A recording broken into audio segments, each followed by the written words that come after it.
kay yeeg Mamadou Mouhamed Ndiaye. jërë ngeen jëf. daleen ak jàmm Ousmane Sonko amatul immunité parlementaire depuis démb assemblée nationale moo voté li nu mel sama naataango yi ne waxal kay député majorité waaw député majorité ñoo def li nu mel ndaxte député opposition dañoo génn bu dee ne ñoom duñu bokk ci loolu ndaxte dañoo jàpp ni jaarul yoon sama naataango bi di journal Vox Populi ne fu mu toll ni Sonko livré au juge waaw juge d'instruction bi léegi moo koy téye nag mënutul bouger maître léegi moom Sonko moom livré au juge l'Assemblée nationale posé na dernier acte Sud Quotidien loolu la wax sama naataango bi di journal Libération ne waaw yéen lii surprise la lii du surprise man jàpp ma lii surprise ñu laaj journal Les Échos naka la gisee leen léegi moom bëgg a bëre bañ bëre dina dem par force doole mbaam ci kanam juge d'instruction de gré ou de force ñu laaj sama naataango bi di journal Source A nag waaw moom naka la gisee lu nu mel mu ne bu fekkee ni nag kii di Sonko mi ngi continuer di ne du dem léegi lu koy xaare mooy lii dañ koy yóbbu par la force te bu fekkee ni nag am na résistance daanaka opposition mën na ci am problème ndaxte garde corps yi bu ñu opposé wu mën nañ am ñaar ba juróom at kaso naka noonu itam bu fekkee ni yor nañ arme dañ koy doublé naka noonu itam bu amee koo xamante ni faatu na ci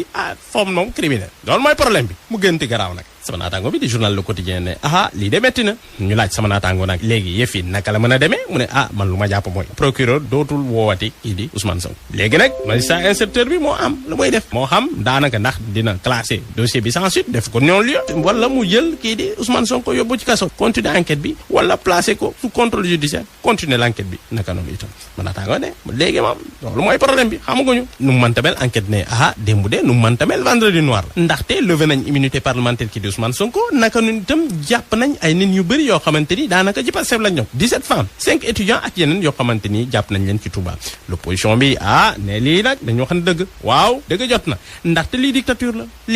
la loolu la Déthié Fall wax moom ci camp réew mi la nekk moom ak Idriss Seck mburu ak sow waaye nag nee na lii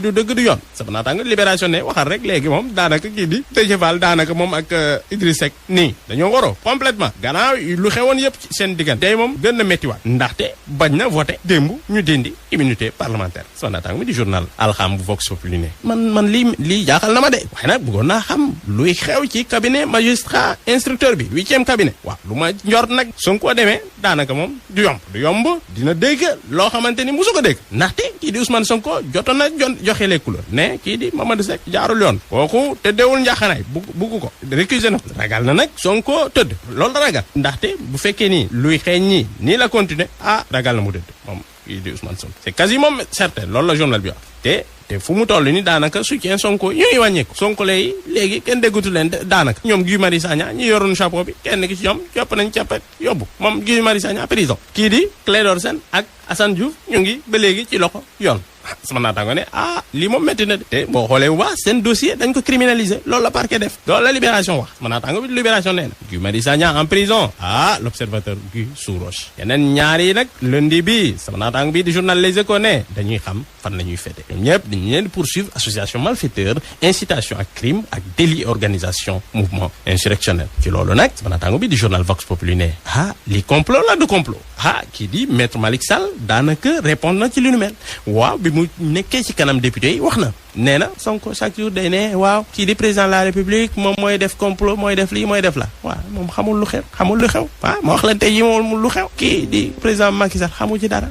daanaka dafa penewu bi mu yégee li nu mel waaw man maa ko informé envoyé ko ne ko président lii ak lii moo xew daanaka dañoo plainte Sonko man maa ko informé dañ koy tuumal noonu rek waaw léegi koo xamante ni xamu ci dara noo koy tuumalee nañu xam dëgg waaw daanaka sax moom mi ngi koy méttitlu sama naataango bi journal L'As ne nu man tamit l'étau se resserre autour de son société civile nag wax ci journal L'As ne lii moom xëy ñi métti na ndaxte force de l'ordre yi nu ñuy jàppee nit ñi kay yeeg Mamadou Mouhamed